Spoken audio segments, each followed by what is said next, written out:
All right, this lecture is in addition to the other Learning to Paint lecture where we're basically going to talk about how we use temperature a little bit. Um, so I start out with doing the same thing I did on the beginning intermediate combined one that was the Learning to Paint lecture. Except in this case, and for you guys as you're starting your monochromatic painting, instead of oiling in and using black, I would say more typically you would use raw umber. Out of your three colors, you've got ivory black, raw umber, and burnt umber.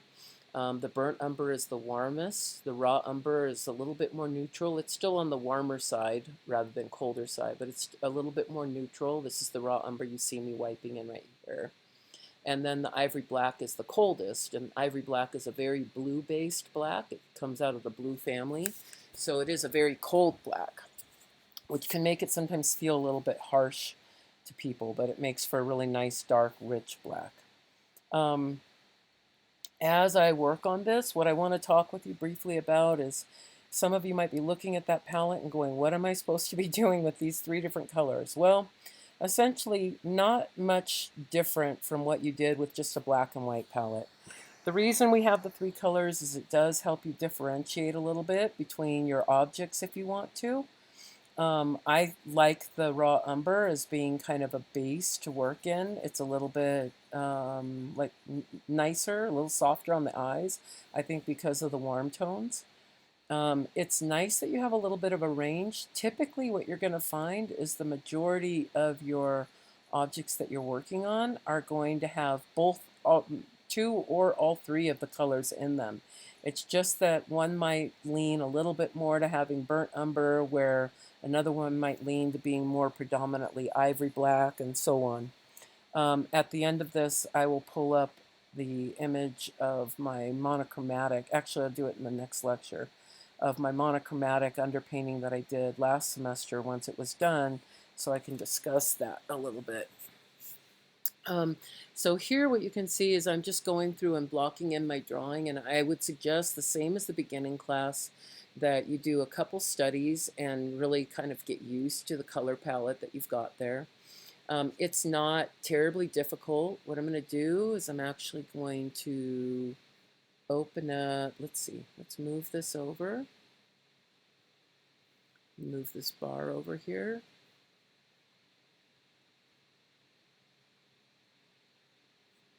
And I'm going to scoot this over so that we can look at, eventually,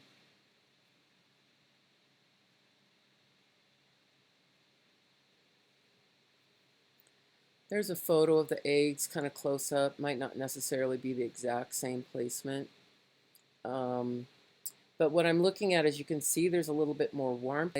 So I'm trying to notice things like that. And it's great practice for you guys to do some of this as you're working. Trying to get this image to come. Just everything responds so slow because I'm doing too much at the same time.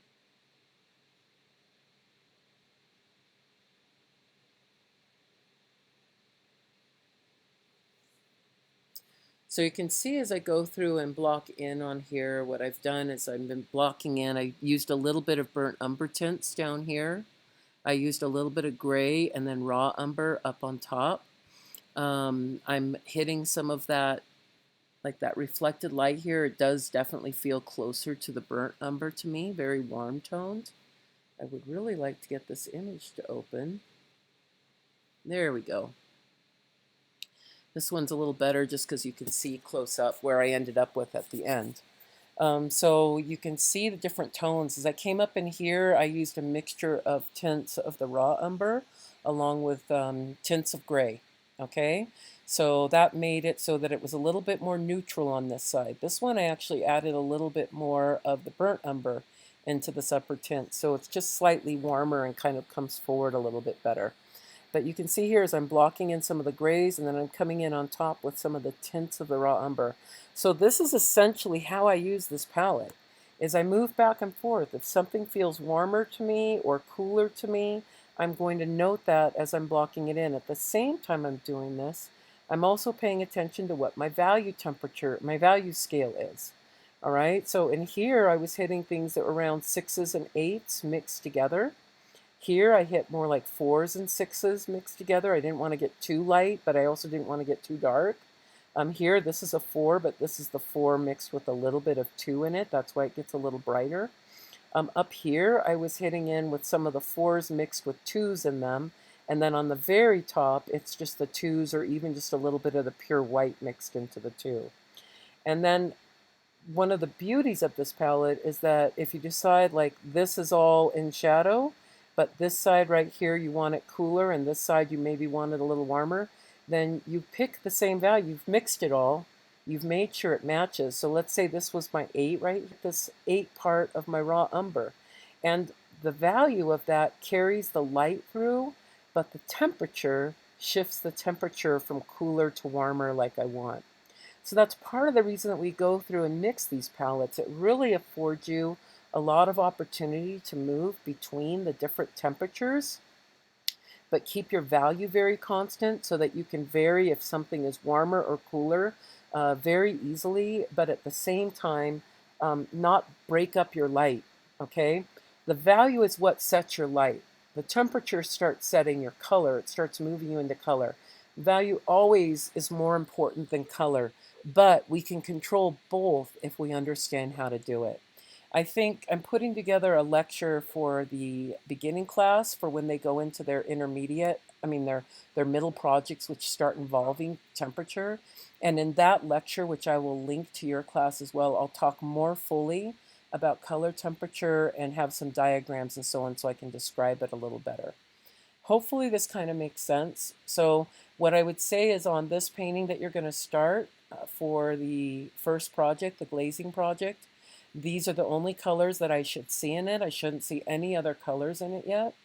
And what you want to do is look at your different objects. So like if I'm looking at something like this and I've got, and I've got a blue bottle, which is cooler, versus a brown can, which is warmer, I'm probably going to paint this more with my raw umbers and my burnt umbers. In fact, I can kind of see those colors in it. This is raw umber right here. This is burnt umber. I can see those two colors in it already, and maybe a little bit of black or dark gray up here where it feels cooler to me. But this right here is probably going to be painted predominantly with just yes and no. I'm giving you guys the temperature so that you have a little bit of a chance to make some decisions, to find difference points. Like when I pull up that photo, let me see if I can pull it up right now to show you. When I pull up the photo of the demo that I did last semester on the glaze painting, what you'll notice is that, oh, it should be right in here. Let me let these load. Okay, so what you'll notice is that certain areas of this painting actually appear cooler and other areas appear warm. So I used my cools and warms to help differentiate sometimes.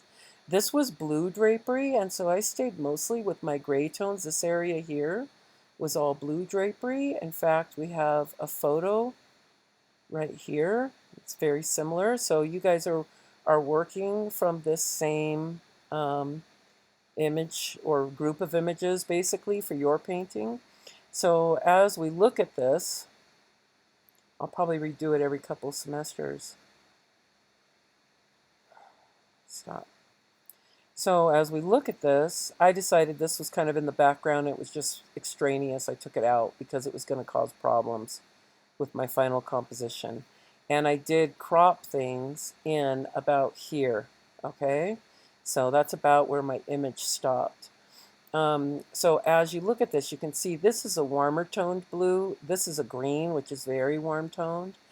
Predominantly, I use burnt umber within this area, a little bit of raw umber, but predominantly burnt. Areas that cooled off in shadows, I might have used a little bit of that raw umber.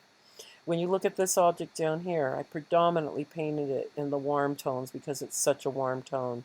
But then when you look at something like this drapery, the drapery is a blue, and I did that predominantly with the gray tones. Here, where it got really shaded, I added a little bit more gray in. Here, yes, this is warm tone, but it's also less saturated than like some of these other warm areas. And in order to differentiate it, I painted it with a little bit more grays in it. So you can use that palette to help pull between different objects so you see differences in the objects, because when you're in a narrow palette like that, it can be more difficult. But the other thing you want to do is kind of note, like, what values are my different objects. The last thing I really want you to notice is notice that I didn't go very dark on this. This could be much darker. That's because when you glaze, which is adding the transparent layers later on to what we're working on, um, that this will get dark already. So if I start out with it really dark, I'm not going to get any color to it. So in order to get color to it, I end up keying my whole painting so that I'm not going any darker than about a 6. And I try not to go into my 8 or 10 pile. I mean, I obviously did here and there to really hit darkness, but try and key your overall painting so it's much lighter, and you'll find that the glazing project, when you go to put the color on it, is a lot more straightforward, and it's a little bit easier to finish it. Okay? All right.